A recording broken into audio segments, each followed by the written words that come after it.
अच्छा ऐसा बोला, आर्मी में तो क्या हो गया? नहीं वो नहीं होगा, चिंता मत करो, किसी की ताकत नहीं। मैं फिर कहता हूँ प्रशासन सुन ले कान खोल के, गिरफ्तारी नहीं थमा चाहिए।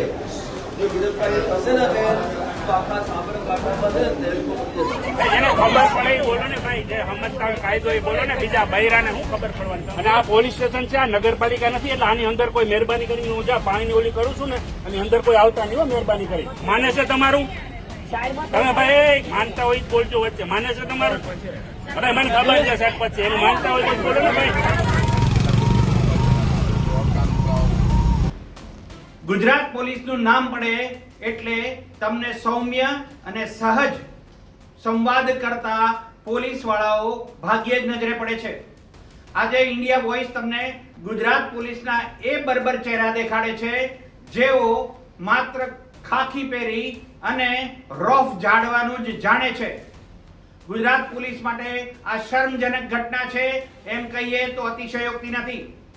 ગૃહ રાજ્યમંત્રી હર્ષ સંઘવી વારંવાર કહે છે પોલીસ ખાતાના કર્મચારીઓને કે સંયમથી વર્તો, જનતા સાથે સલુકાઈથી વર્તાવ કરવો જોઈએ. પરંતુ આ એ પોલીસ વાળા છે જેઓ ખાખી પહેરી છે અને એટલે પોતે જ સરકાર હોવાનું માની બેઠી છે. આજે ગુજરાત પોલીસના એવા 3 ચહેરા દેખાડીએ છીએ. સૌથી પહેલા આ જુઓ, ગાડીમાં કોઈ નથી છતાં આ પોલીસ વાળો સતત સાયરન મારતા રોડ ઉપર ટ્રાફિક ખોલવાની કોશિશ કરે છે. એમ્બ્યુલન્સ જેવી સાયરન હોય, કોઈ વાહન ચાલક પાછળ ફરીને જોવે નહીં અને સુગમતાથી રસ્તો આપી દે. પોલીસ વાળાને બાજુની ગાડીમાંથી કોઈ ટોકે છે તો રોફથી વાત કરે છે અને આખે રસ્તે ગાડીમાં કોઈ જ ન હોવા છતાં સડસડાટ સાયરન મારતો જાય છે.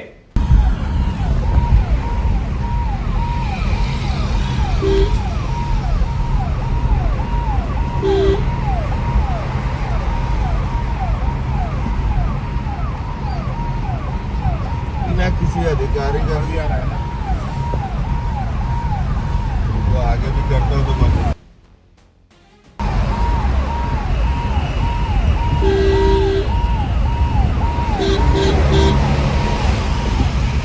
और आगे चलाओ.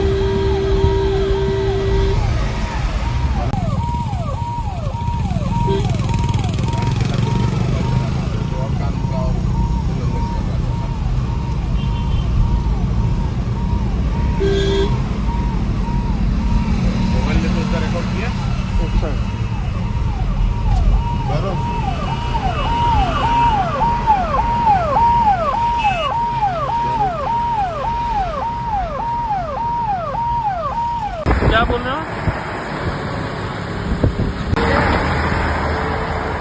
હવે આ જુઓ બીજો ચહેરો, આણંદના પીએસઆઈ છે મેઘરાજસિંહ વાળા.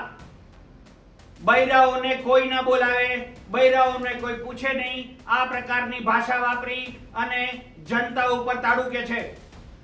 બૈરાને સમજ ન પડે એને ન બોલવા દો, બીજા કોઈ બોલો. આ પ્રકારની ભાષા અને એના શબ્દો સાંભળો.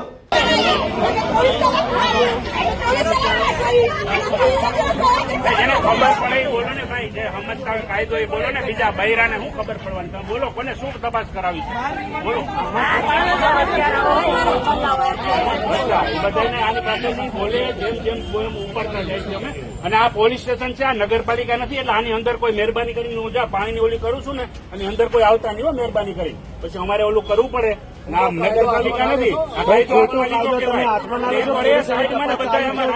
ગુનો દાખલ થયો. આ નગરપાલિકા નથી, આ પોલીસ સ્ટેશન છે. એટલે હાવ હાવ કરી કરીને અંદર નો ઘૂસી જતા.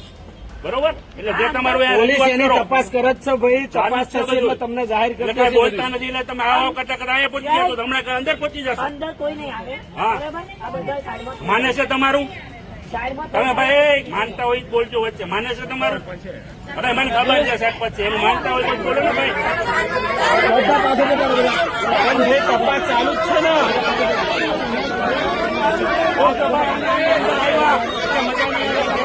રજૂઆત કરો ભાઈ. બધા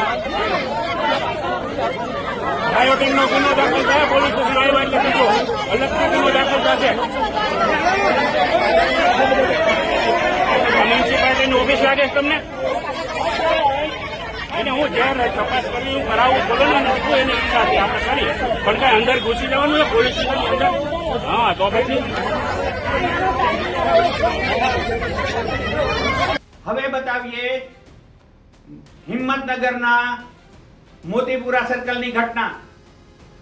એક એક્સ આર્મી જવાન ગાડીના કાળા કાચ પર લગાડેલી ફિલ્મ બાબતે પોલીસ વાળા સાથે જરાક વાતચીત કરે છે, ત્યાં તો સાત પોલીસ જવાન એ એક્સ આર્મી મેન ઉપર આ રીતે તૂટી પડે છે.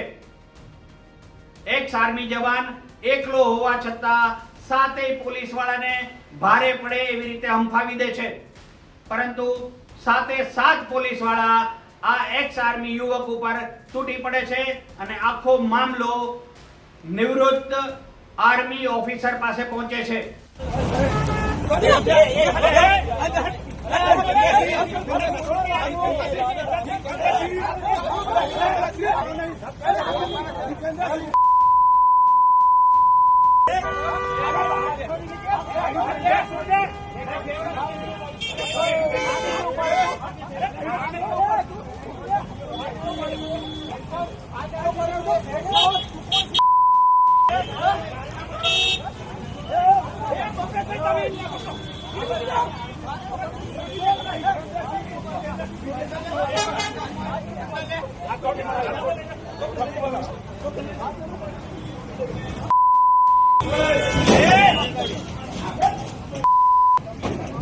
ગુજરાતના પોલીસ ખાતાના ચહેરા જોઈ અને જનતા પણ શરમ અનુભવે છે કે ખાખીમાં આ કેવો રોફ.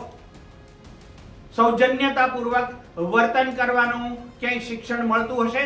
ગૃહમંત્રી હર્ષભાઈ સંઘવી, પોલીસ ખાતામાં ખાખી પહેરીને આવો તોર ઝાડતા પોલીસ કર્મીઓ માટે તમે કાં તો બાબા રામદેવની કાં સ્વામી પ્રેમાનંદ મહારાજની એક શિબિર ગોઠવો અને મન શાંત રાખી અને જનતા સાથે સૌજન્યપૂર્વક અને સૌહાર્દપૂર્ણ વ્યવહાર કરે એવી કોક તાલીમ અપાવશો એવી જનતા પણ આશા રાખે છે.